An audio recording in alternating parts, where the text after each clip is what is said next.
Good morning. Thank you for coming in to discuss Austin and his progress in class. How are you doing this morning? I'm doing good. Still Good. waking up. Good. Same here. Over the last few weeks, I have given some reading assessments to Austin to check his progress and see how he's doing. I want to go over all of those assessments that we did in reading. Is that okay with you this morning? Absolutely. Okay, perfect. So let's get started. So to be a proficient reader, there are four main categories that we assess.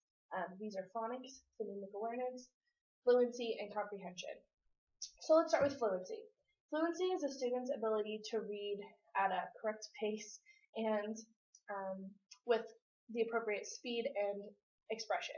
So, for example, at the end of a sentence, if there's a question, that we ask, is there a question? And we do that kind of inflection in our voice. Okay. The next one is phonemic awareness, which is a student's ability to think about and notice those sounds in words. For example, being able to spot the vowel in a word and identify whether it makes a short or long vowel sound. We also have the phonics, which is a student's ability to hear and identify the sounds in a word as well. But this is identifying the phonemes or sounds that make up those letter pairs. For example, recognizing that the F sound can be written as the letter F or the teen PH. The last aspect. He has problems with that at all. Yeah. Mm-hmm. Okay. So the last aspect of reading is comprehension, which is the ability for a student to understand the main concept of what they're trying to read.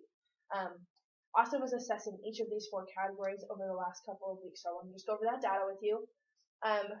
He has shown a strong understanding of rhyming words. So when we tell him like the word cat, he's able to identify cat, rat, sat, all of those things, and he's really good at spotting the vowels. So if I show him a list of words, he is able to identify that all of these words have the same vowel in the middle. So the short E sound, the long A sound, these kind of things. He has definitely demonstrated a love and passion for reading. As you know, he loves comic books. Yes, Teenage Mutant Ninja Turtles are his favorite. Yes, he's drawn me tons on the back of all of his tests and stuff.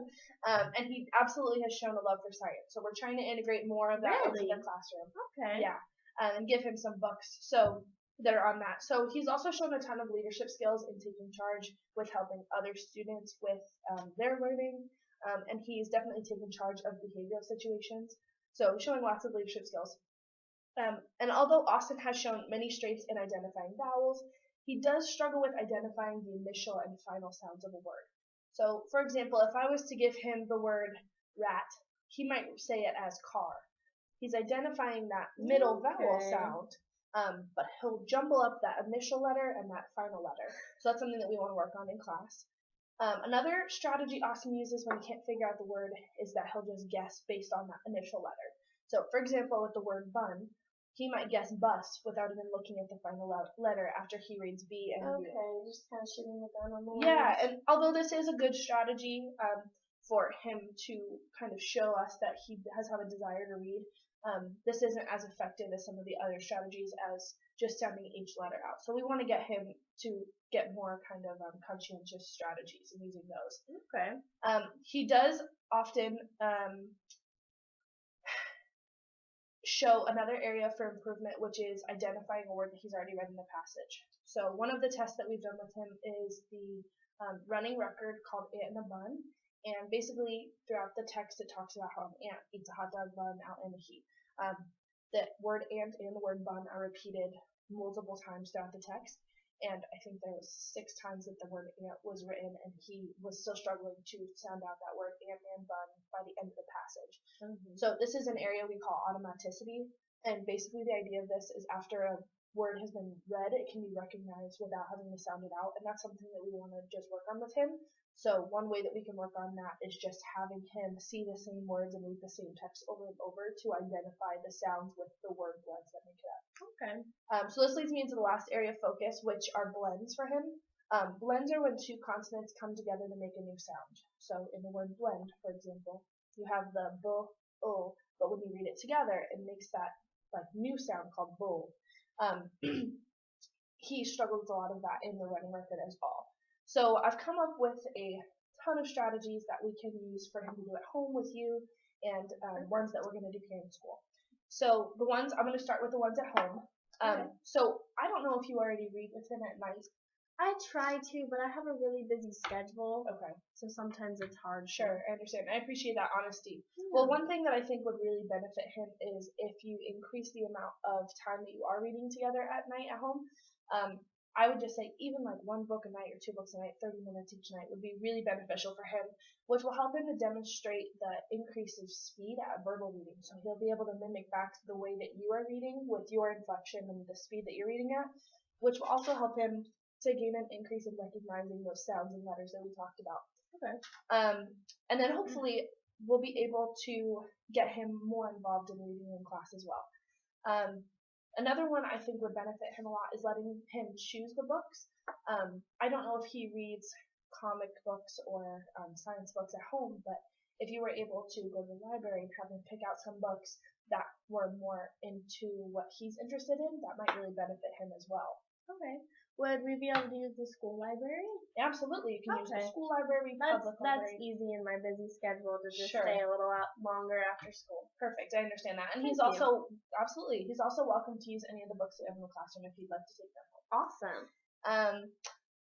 The next one that I wanted to touch on is using books on tape, which you can also rent. We don't have those available at the school library, Okay. but at the public library you can rent books on tape. And the books on tape are for him to be able to mimic back that same kind of inflection that we talked about and the reading speed as he follows along in the print copy. So again, just reinforcing the idea of the sounds, identifying with the letters that make those sounds. Okay. So those are the things that we can do at home. Do you have any questions on any of those things? No, I think I could manage to do those. Perfect. And you can always feel free to contact me if you have any questions on those kind of things. Okay. So we have also put out a plan for the school interventions that we want to do. The first one is going to be helping him identify that initial sound in the word. So this is called construct a word. So basically what we'll do is we'll take flashcards or on a whiteboard, he'll have 2 blank spaces and we'll give him a consonant, it's called an onset, which is your beginning initial sound, and then a rhyme, which is the letters that follow. And he's going to have the 2 pieces and put it together. So whether it's a real word or a nonsense, he'll have practice piecing together, okay, this initial sound makes this sound, and then when I put together this vowel with the rest of the word with the final sound, and what it all comes together to make. Okay. So I think that'll be a really good building block for him. The next one will help him break apart multisyllabic words. So the longer the word is, the more frustrated he gets where he'll do that first letter jump to guess what the rest of it is, kind of jumping the gun like you said. We want to work on the fluency here. So one thing that we do in class is doing physical counts of the syllables. So let's say, for example, his name, Austin. Austin. So we'll do things like that during the class day. I would encourage him to just do this during even his pair read or his individual read.